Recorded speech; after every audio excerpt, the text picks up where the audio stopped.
The car sped down a dark, empty highway, its engine a low growl against the vast silence of the night. Behind her, the pristine, wrought-iron gates of Safe Harbor had long vanished in the rearview mirror, swallowed by the darkness. In the back, 8-year-old Leo remained peacefully asleep, a small, innocent lump curled against the worn upholstery, oblivious to the frantic escape unfolding around him. In the driver's seat, Maya's hands trembled, a white-knuckled grip on the steering wheel, her knuckles aching with the strain. The glow of her phone screen illuminated her face, a pale mask of terror and exhaustion. It wasn't a call or a text, it was the Aegis app. Hundreds of notifications pulsed across the display, each a fresh digital wound. Every single one bore her photo, superimposed under a stark crimson banner, Community Threat. The car pressed onward, a solitary bullet fleeing a nightmare it had only just begun to understand.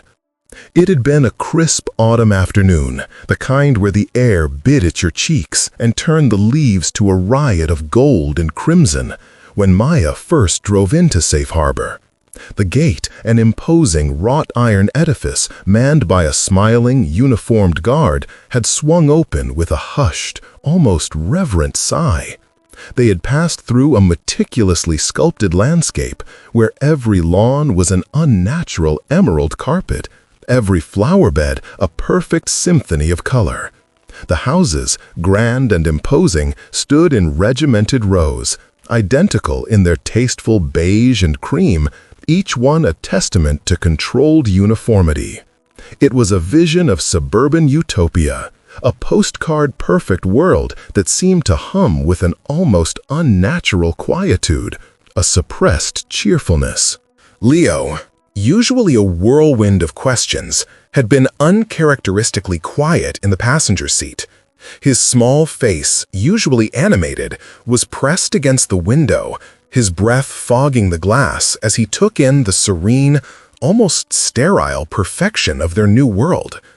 Maya had watched him, a knot of hope and anxiety twisting in her chest. This was for him. This was her fresh start, her promise of safety after years of navigating turbulent waters alone.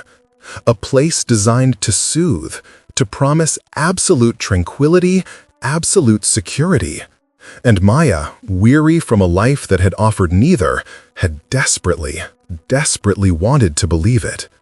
Their new home was no different, a mirror image of its neighbors, freshly painted and smelling faintly of lemon cleaner and new beginnings.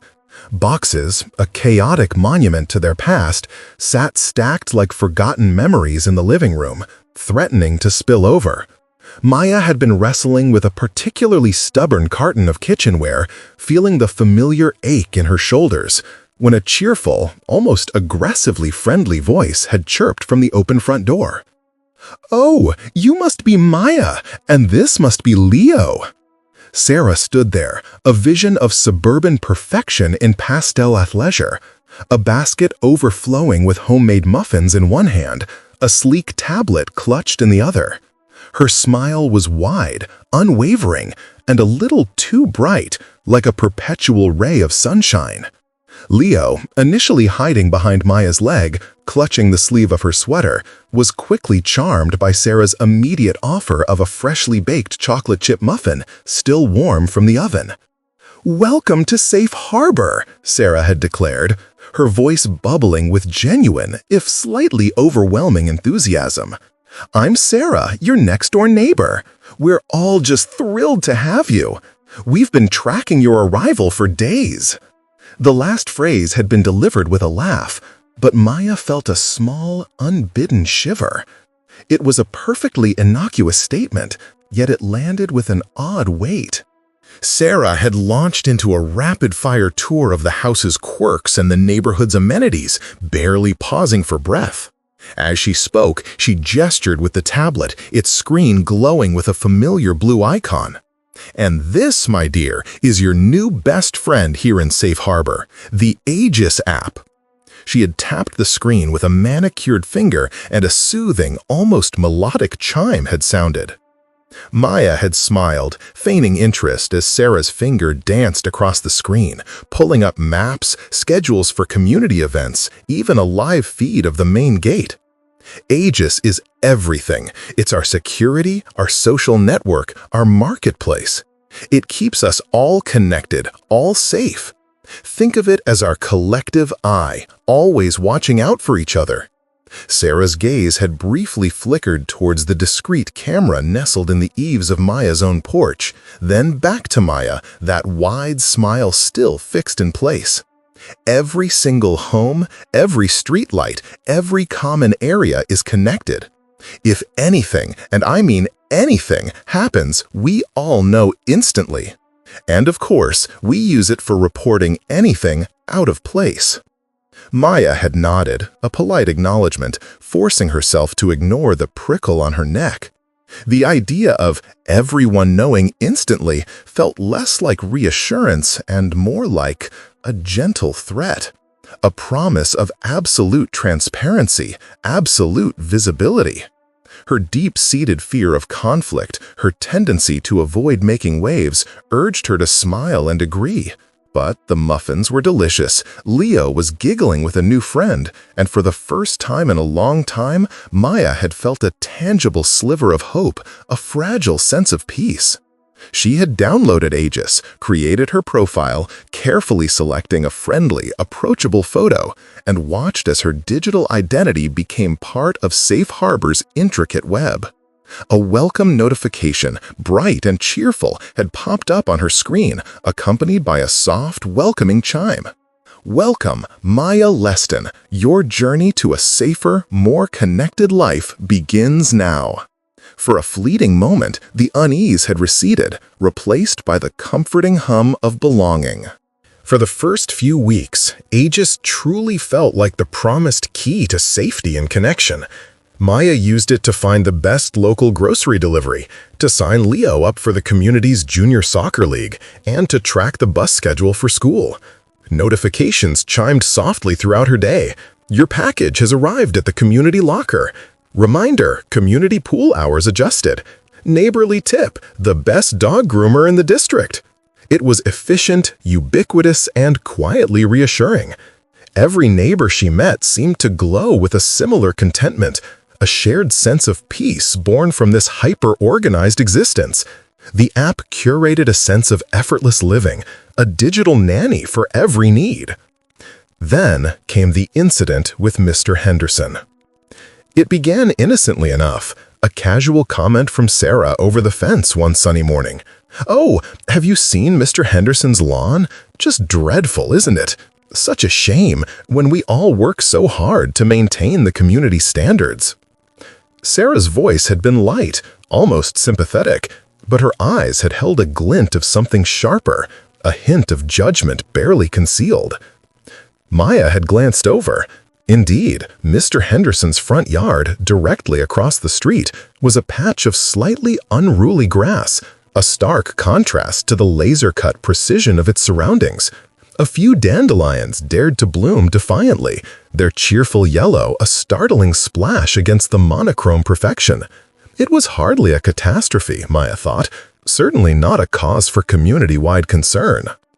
But in Safe Harbor, small deviations held disproportionate weight. That evening, the first notification from Aegis had popped up, not with a gentle chime, but a more insistent, almost agitated buzz. Community alert, neighborhood standards violation. An anonymous post had appeared on the main forum, accompanied by a rather unflattering photo of Mr. Henderson's lawn, taken from a high angle that emphasized every errant blade, every rebellious weed. The caption simply read, "Some things just aren't up to par. Let's remember what Safe Harbor stands for." Initially, Maya had dismissed it, a bit petty perhaps, but harmless. She almost scrolled past. But then the comments had started to roll in. Dozens, then hundreds. Disappointing to see such disregard. What message does this send? Perhaps a gentle reminder is needed. No direct accusations, no outright insults, just a slow, steady drip of passive-aggressive disapproval. Each comment had been liked and shared, amplifying the collective whisper into a roar. Maya watched, mesmerized by the digital storm. The way the scrolling text seemed to converge into a single, unified voice of quiet condemnation. A few days later, a poll had appeared. Should the HOA intervene on repeated aesthetic violations? The yes option had quickly garnered 98% of the votes, a terrifying consensus. The constant pings from her phone had been a soundtrack to the growing unease in Maya's stomach. She had watched, fascinated and horrified, as Mr. Henderson's digital profile, usually populated with benign posts about his prize-winning dahlias, had been flooded with veiled criticisms. He hadn't even posted about his dahlias in days. His face, once a friendly, if a little gruff presence, now seemed to shrink beneath the weight of the digital judgment, his avatar looking smaller, more vulnerable. One afternoon, Maya had seen Mr. Henderson himself, a stooped figure, emerge from his house, pushing an ancient, sputtering lawnmower. He had looked tired, defeated, his shoulders slumped as he surveyed his slightly overgrown domain. As he'd slowly, meticulously trimmed his grass, Maya had noticed a dozen pairs of eyes, not literally, but metaphorically, observing him from behind pristine window panes. Every click on Aegis, every notification, had been a silent, watching gaze. That night, the last notification of the incident had appeared.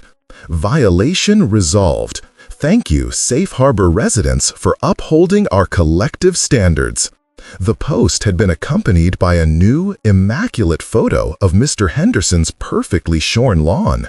The comments had shifted almost instantaneously to effusive praise for the community's swift action. Another crisis averted. Proud to be a Safe Harbor resident. Maya had stared at her phone, the soft blue light reflecting in her wide eyes. The efficiency, the instantaneous consensus, the sheer power of the collective gaze. It was terrifying. This wasn't just a neighborly dispute. It was a public shaming, a digital whipping, all facilitated by an app designed for safety. She had tried to shake it off, to tell herself it was just a quirk of small-town living, amplified by technology. But the image of Mr. Henderson, diminished and alone in his yard, had clung to her, a small, cold seed of doubt in the otherwise perfect soil of Safe Harbor. She had dismissed the initial unease, hoping it was an anomaly. She always tried to find the good, to avoid confrontation, to maintain peace. But peace, she was slowly realizing, came at a chilling price here. The illusion of peace shattered definitively with Lily. It was a Monday afternoon, just after school. Leo was kicking a deflated soccer ball around their yard, his laughter echoing in the crisp air. Maya was inside folding laundry, a mundane task, when her phone buzzed with an urgency she hadn't heard before. It wasn't the usual soft chime. It was a piercing, almost frantic alert, overriding all other sounds. Emergency, child alert. Lily Armstrong, age 7, last seen in Community Park. Her blood ran cold. The post was accompanied by a clear photo of a bright-eyed little girl with a gap-toothed smile, Lily's familiar face, now a beacon of distress. Below it, the comments section immediately exploded. "Oh no, my heart just stopped. We need to find her." Within minutes, the entire community was galvanized. Notifications streamed in, relentless and shrill, each one a tiny stab of panic. Aegis transformed from a benign social tool into a high-stakes command center, its blue interface now saturated with urgent red markers. Arthur Vance, a man Maya had only glimpsed at community functions, emerged as the undeniable leader. Tall, impeccably dressed, with a resonant voice that commanded attention, Arthur was the archetype of the charismatic community figurehead. His posts on Aegis were calm, authoritative, and deeply reassuring, even as the situation grew dire. "Safe harbor will find Lily," he wrote. "We are one family, and no one is left behind. Every neighbor is watching, and we will find her." He organized search parties through the app, coordinating volunteers with almost military precision. Maps of the community, usually showing shared amenities, now displayed color-coded search zones, each one blinking with the digital avatars of searching residents. Every resident was assigned a sector, and progress updates were posted in real time, creating a dizzying, overwhelming feed of information. Maya, feeling a desperate need to contribute, a frantic urge to prove her belonging, joined the search, walking the perfectly paved pathways and peering into the uniformly manicured bushes, calling Lily's name until her throat was raw. The hushed gossip of searching residents filled the air, a low drone of shared anxiety. But as the hours stretched into days and Lily remained missing, the tone on Aegis began to shift. The initial outpouring of communal concern slowly curdled into something darker, more insidious. Arthur's messages, while still outwardly composed, subtly fanned the flames of suspicion. "We must consider all possibilities," one post read. "Keep an eye out for anyone unfamiliar, anyone who doesn't quite belong. Our vigilance is our greatest strength." The focus narrowed. Outsiders, strangers, even long-term residents who had always kept to themselves now found themselves under scrutiny, their digital profiles flagged for lack of engagement. The Community Watch Forum, once a quiet space for lost pets and shared recipes, became a digital confessional, a place where neighbors reported on neighbors. "I saw a delivery driver lingering near the park for too long," one post would read, quickly garnering dozens of likes and agreements. Another, "The new family, the Lestons, they've been very quiet, don't really engage, just keeping to themselves." Maya felt the chill. The collective eye, once directed outward at some imagined external threat, was now turning inward, piercing through the veneer of neighborly trust. Every street lamp, every doorbell camera, every discreet sensor embedded in the perfect landscaping suddenly felt like a personal spy, its unblinking lens recording her every move. Her own car, a slightly older model, drew lingering glances. Her decision to work from home rather than commute to a downtown office became a topic of hushed speculation on the app's private group chats. "She's always home," someone posted, anonymous but identifiable through the community's subtle markers. "What does she do all day? A bit odd, don't you think?" The constant low hum of notification chimes became the new soundtrack to Safe Harbor, a relentless chorus that played on Maya's nerves. Every ping was a tiny jab, a reminder that the community was watching, judging, assessing. Lily remained missing, and in her absence, a new, more terrifying presence had emerged, a pervasive, suffocating paranoia, born from the very system designed to protect them. It was during one of the last desperate community-wide searches for Lily that Maya met Ben. He was an elderly man, thin and stooped, with eyes that held the weary wisdom of too many years. He lived 2 streets over, in a house that, unlike the others, displayed a few charmingly overgrown rose bushes and a slightly chipped bird bath, small acts of rebellion in a community of perfect conformity. He had approached her during a moment when the rest of the search party was distracted by a false lead, his voice a low, gravelly whisper. The other searchers, their faces grim, were focused on a distant cluster of trees. "You're the new one, aren't you, Maya?" He hadn't waited for a response, just nodded slowly, his gaze sweeping over the sterile perfection of the surrounding homes. They're watching you, you know, especially you." Maya's heart had seized. She tried to dismiss his words, to assume it was just an old man's eccentricity. But something in his gaze, a profound sadness mixed with a warning, had stopped her. He had insisted she come to his house that evening, just after Leo was asleep, a furtive glint in his eye. "I have something to show you, something they don't want you to see, about where people really go."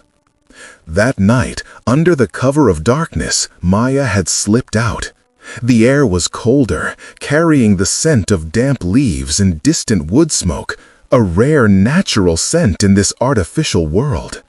Ben's house was a haven of gentle disarray, filled with old books, the lingering scent of pipe tobacco, and the comforting clutter of a life lived. He had led her to a cluttered study where a dated laptop sat open on a desk, its screen flickering with an antique glow. His fingers, gnarled with age, had moved deftly across the keyboard, pulling up the Aegis app, but then digging deeper, past the public interface. "Everyone thinks Aegis is perfect," he'd whispered, his voice barely audible above the hum of the computer. "But it has a memory, Maya, a memory that can be erased, or rather, archived." He showed her. He had accessed a hidden log, a digital archive of profiles that had simply vanished from the public face of the app.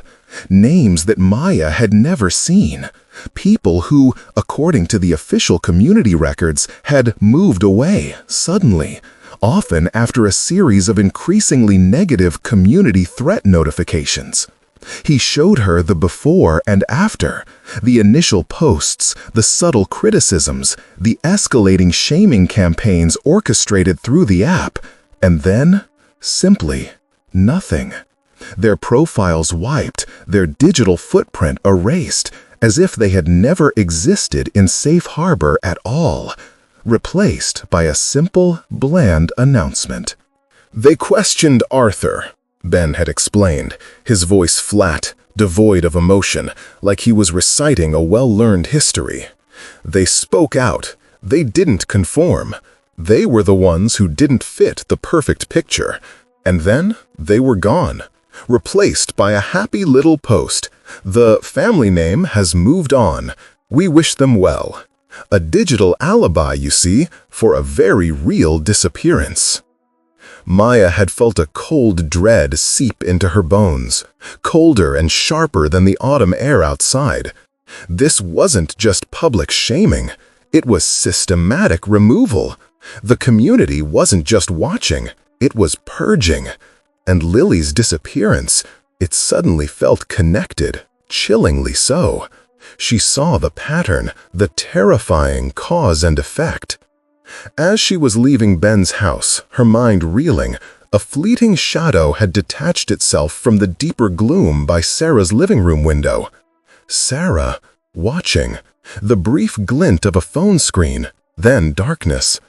A tiny, almost imperceptible click, like a camera shutter in the quiet night. The very next morning, a new notification had flashed on Maya's Aegis app, more aggressive than any before it. Community Advisory, Suspicious Activity Reported. Below it, a chilling message. Concern has been raised regarding interactions between resident Maya Leston and known nonconformist Ben Carter. All residents are advised to maintain vigilance and report any further unusual behavior. It was her photo, again, under that red banner, stark and accusing. The words "community threat" now felt less like a warning and more like a sentence. She wasn't just being watched anymore, she was being targeted. Panic, cold and sharp, had sliced through her carefully constructed calm. This was no longer just about comfort, it was about survival. Her fear of conflict evaporated, replaced by a primal instinct. She had to get Leo out. She made a quick decision. She would pack a bag, grab Leo from school early, and they would leave. They would just drive away. They had nothing here anymore, only a growing terror. Leo, bewildered but trusting, had followed her into the car, his small backpack clutched in his lap, his favorite teddy bear peeking out. Maya's hands had still trembled on the steering wheel, but this time it was a tremor of determined action. She had driven towards the main gate, her heart pounding a frantic rhythm against her ribs. The wrought iron gates, usually so welcoming, loomed ahead, a final barrier to freedom. As she pulled up to the scanner, she had expected them to swing open, granting her escape. Instead, a harsh, blaring alarm had erupted, echoing through the unnervingly silent community. A red light, stark and accusatory, had flared above the gate, pulsing ominously. Her phone, clutched in her hand, had buzzed incessantly, a chorus of digital screams. Aegis. Her screen was ablaze with notifications. Community threat, unauthorized exit attempt, vehicle identified, Leston. A map of safe harbor glowed menacingly, with a small red dot, her car, flashing frantically at the main exit, showing her precise, trapped location. The gate, unyielding, remained shut. Every discrete camera on the surrounding poles had whirred, adjusting its lens, focusing solely on her car. She was trapped. The entire community, alerted by Arthur's watchful eye, now knew her exact location. Every neighbor was watching, and she had nowhere to go. The silence, after the blaring alarm, was the most terrifying sound of all. Maya was trapped. The gate, a symbol of safety just weeks ago, was now an unyielding prison. The harsh, blaring alarm still echoed in the sudden, terrifying silence, a sound that seemed to reverberate deep in her bones. The red light above the gate pulsed with an ominous rhythm, mirroring the frantic beat of her own heart. Her phone, still clutched in her hand, had become a conduit for dread, its screen a blinding constellation of red icons and flashing alerts. Community threat, unauthorized exit attempt, vehicle identified, Leston. Each word was a hammer blow. The digital map of safe harbor on her screen glowed malevolently, a small red dot, her car, pulsing at the main exit, pinpointing her exact, inescapable location. Every single camera on the surrounding poles, she could feel it, had whirred, adjusting its lens, focusing solely, unforgivingly on her vehicle. Leo stirred in the back seat, his small voice thick with sleep and confusion. "Mommy? What's happening? Why are we stopped?" Maya turned, forcing a smile that felt like a mask of ice. "It's okay, sweetie. Just a little technical difficulty. We'll get it sorted." But her voice was thin, reedy, barely convincing herself, let alone him. She tried the gate intercom, a desperate jab at the button. No response. She tried her car radio, hoping for news, for anything that might offer a way out. Static. The air grew thick with unspoken fear, the silence outside her car pressing in, suffocating. The houses around them remained still, but she knew.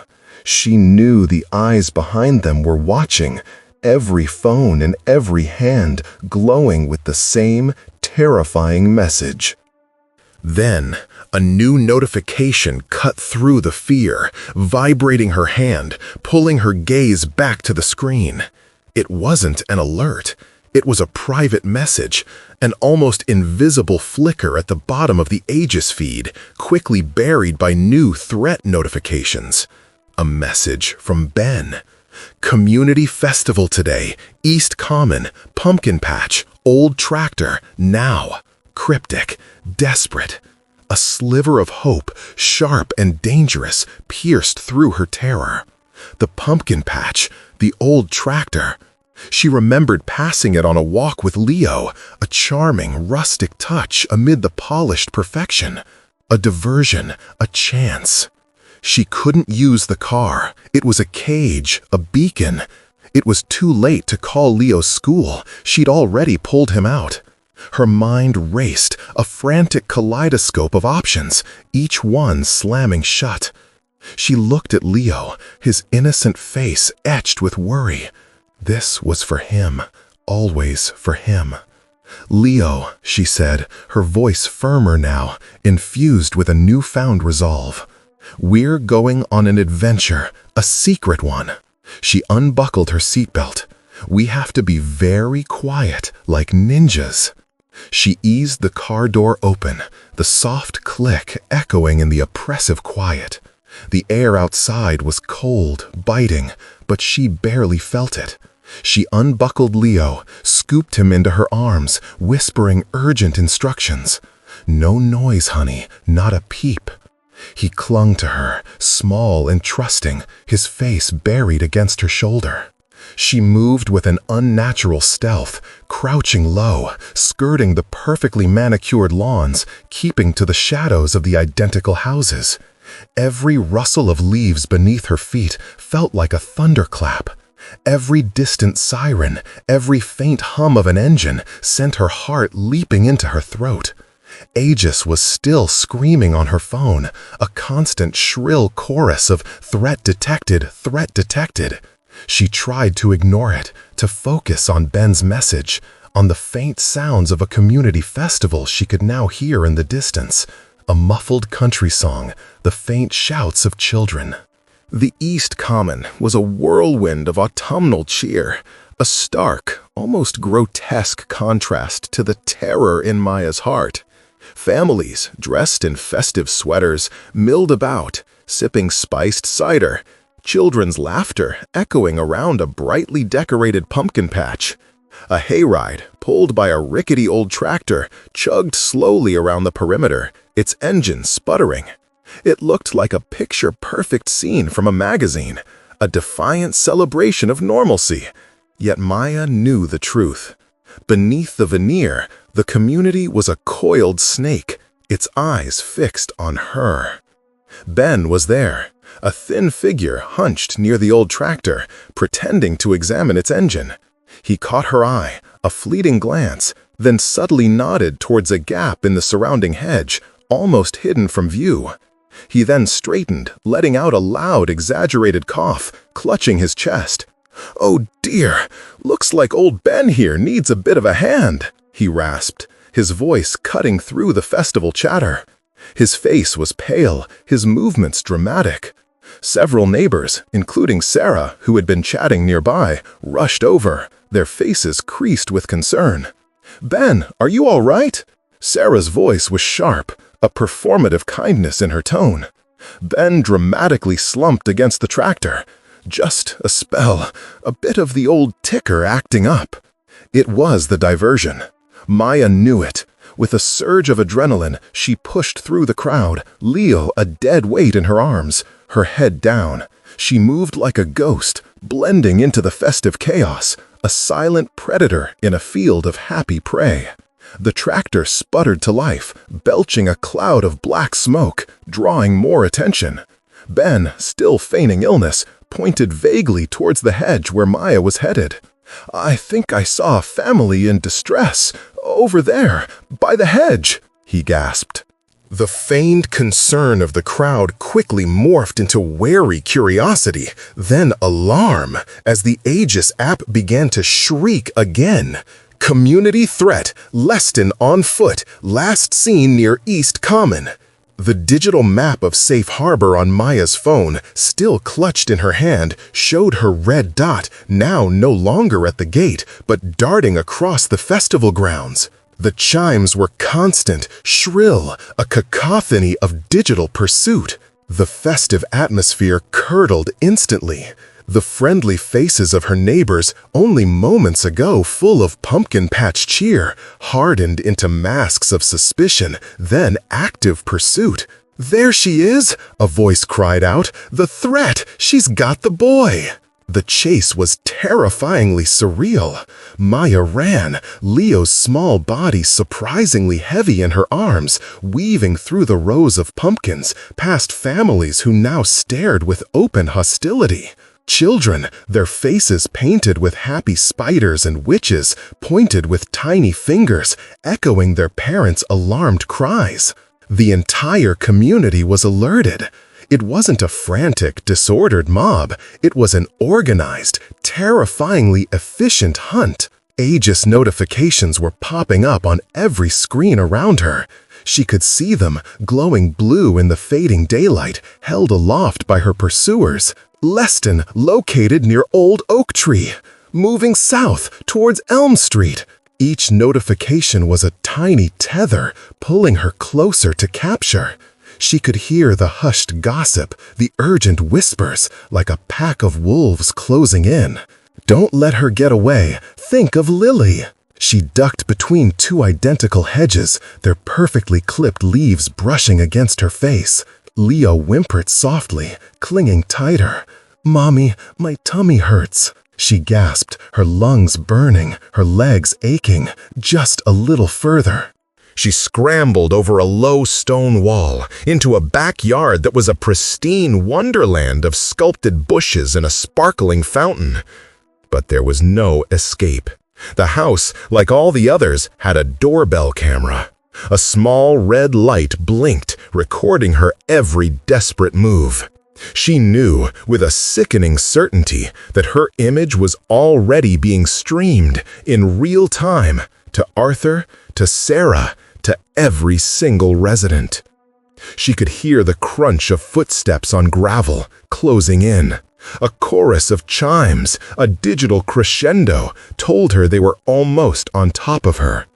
She peered around a fragrant rose bush, its thorns catching gently at her hair. There, on the perfectly manicured lawn, stood Sarah, her face grim, her phone held high, its screen glowing with Maya's photo under the red Community Threat banner. Sarah's eyes, usually so bright with forced pleasantries, were now cold, hard, filled with a righteous anger. "Maya, stop this! You're only making it worse!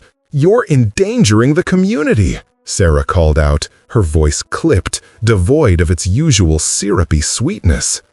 Other figures emerged from behind the hedges, their faces blurred by the deepening twilight, but their intent clear. They moved with a disturbing uniformity, a collective consciousness. Maya pushed through a gap in a fence, ripping her jeans, Leo's small body jostling in her arms.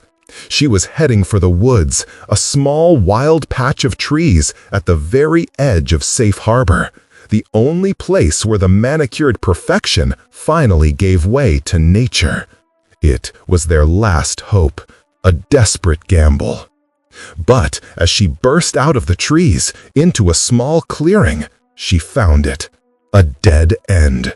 The perimeter fence, high and topped with razor wire, stretched as far as the eye could see, illuminated by powerful floodlights. There was no escape. They were at the edge of the cage. And there, waiting for them, was Arthur Vance. He stood with a calm, almost serene demeanor, framed by the harsh glare of the floodlights, his hands clasped casually behind his back. Beside him stood two other men, their faces expressionless, their stances solid and unmoving. Behind Maya, the pursuing crowd had caught up, forming a wide semicircle, their faces a mixture of triumph and solemn resolve. Sarah was among them, her gaze unwavering, her phone still raised. The air thrummed with silent tension, broken only by the chirping of crickets and the persistent, soft chimes of Aegis notifications, a constant digital heartbeat. Arthur stepped forward, his voice low, resonant, and disturbingly calm.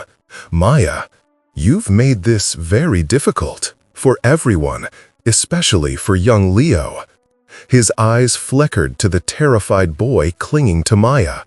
"We tried to welcome you, We offered you safety, belonging. All we asked was for you to uphold our standards, to trust in the system." Maya's breath hitched, fear coiling tight in her stomach. She held Leo even closer, pressing him against her, as if her own body could shield him from the chilling reality of Arthur's words. "You kidnapped Lily," she choked out, her voice raw, desperate. "You make people disappear." Arthur's smile was faint, almost imperceptible, a chilling ripple on his composed face.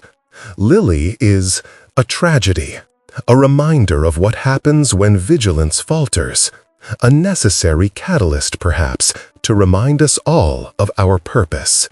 He paused, letting the weight of his words settle in the heavy silence. "As for disappearing people, we prefer to think of it as weeding the garden, Maya, ensuring the health of the ecosystem. Every healthy garden, you see, occasionally requires pruning, removing what doesn't belong, what might threaten the delicate balance." He gestured vaguely at the perfect community behind them, bathed in the soft glow of distant streetlights. Safe Harbor is a sanctuary, a beacon of order in a chaotic world. We build this safety, brick by brick, rule by app. We cannot allow even a single rogue element to compromise it. You challenged our authority. You questioned our methods. You spread discord. You chose to be a threat. His gaze hardened, chilling her to the bone. Your removal is not a punishment, Maya. It's a necessity, a protective measure to ensure the purity of our haven, to protect all these good people, to protect their children, to protect Safe Harbor itself. He looked out at the assembled residents, who nodded solemnly, a unified, unblinking wall of agreement. The faint blue light of Aegis notifications shimmered on their faces, reflecting a disturbing blend of devotion and cold judgment. "The Leston family," Arthur concluded, his voice ringing with a chilling finality, "has chosen to move on. And we wish them well." The two men beside him moved forward with a quiet, practiced efficiency. Maya screamed, a raw, guttural sound of pure terror and desperation, tightening her grip on Leo. She struggled, fought with a primal ferocity she didn't know she possessed, but it was futile. They were stronger, numerous, and terrifyingly calm. Leo was pulled from her arms, his small cries piercing her heart like daggers. She watched, helpless, as his bewildered face, streaked with tears, looked back at her before he was gently, firmly guided away. Then strong hands were on her, lifting her, not roughly, but with an unsettling lack of emotion, as if she were merely an object to be relocated. She heard the soft click of a door, the distant hum of an engine. The last thing she saw, before the door closed and plunged her into darkness, was the glow of Sarah's phone screen, her avatar, a cheerful, smiling face, illuminated by the ominous red banner of Maya's community threat profile. The screen of a doorbell camera, mounted discreetly on a porch column, flickered to life. Its wide-angle lens captured the street scene with unsettling clarity. A pristine white van, unmarked, its windows tinted opaque, idled silently by the curb. Two figures, their faces indistinct in the soft twilight, guided Maya and Leo, separate now, but both moving with an unnatural quietness towards the van. There were no shouts, no struggles, just a chilling, almost liturgical procession. Leo's head was down, his small hand held firmly. Maya's shoulders were slumped, her head bowed, her spirit visibly broken. The van's rear doors opened, swallowed them, and then closed with a soft, final click. The van pulled away, its tires whispering on the asphalt, disappearing into the perfectly ordered streets of Safe Harbor.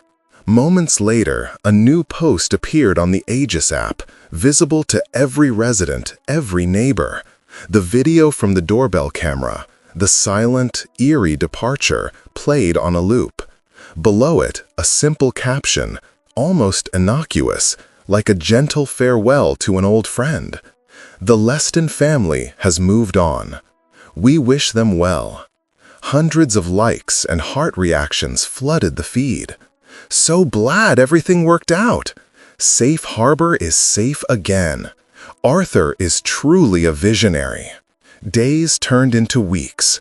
Autumn's chill deepened, painting the leaves with even richer hues. Then, a new moving truck, gleaming and bright, pulled up to the Lestons' former home. A young couple, their faces alight with hopeful anticipation, stepped out. A small child clutched between them. Their new life, their fresh start, in Safe Harbor. Sarah, ever the welcoming committee, was there. She approached them with her familiar, wide, unwavering smile, carrying a basket of freshly baked muffins. In her other hand, a sleek tablet glowed. "Oh, you must be the Millers," Sarah chirped, her voice bubbling with that same overwhelming enthusiasm Maya had heard what felt like a lifetime ago. "Welcome to Safe Harbor. We're all just thrilled to have you. We've been tracking your arrival for days." She extended the tablet, its screen illuminating her face, showing the familiar blue icon. "And this, my dear, is your new best friend here in Safe Harbor, the Aegis app." She tapped the screen with a manicured finger, and a soothing, almost melodic chime sounded. The young mother, her eyes wide with a mixture of excitement and polite curiosity, nodded. "Oh, how wonderful! We heard so much about how connected and safe this community is." Sarah's gaze briefly flickered towards the discreet camera nestled in the eaves of the new family's porch, then back to the young mother, that wide smile still fixed in place. "Every single home, every streetlight, every common area is connected. If anything, and I mean anything, happens, we all know instantly. And of course, we use it for reporting anything out of place." Another welcome notification, bright and cheerful, popped up on the new family's phone, freshly downloaded, freshly activated. A soft, welcoming chime. "Welcome, Miller family. Your journey to a safer, more connected life begins now." The cycle, unbroken, continued. The perfect, pristine gates of Safe Harbor remained closed, welcoming in the new, discreetly processing the old. The leaves on the meticulously pruned trees continued to turn, a vibrant, beautiful veneer over a system that watched, judged, and ultimately consumed. Every neighbor was watching, and in Safe Harbor, that was the most terrifying promise of all.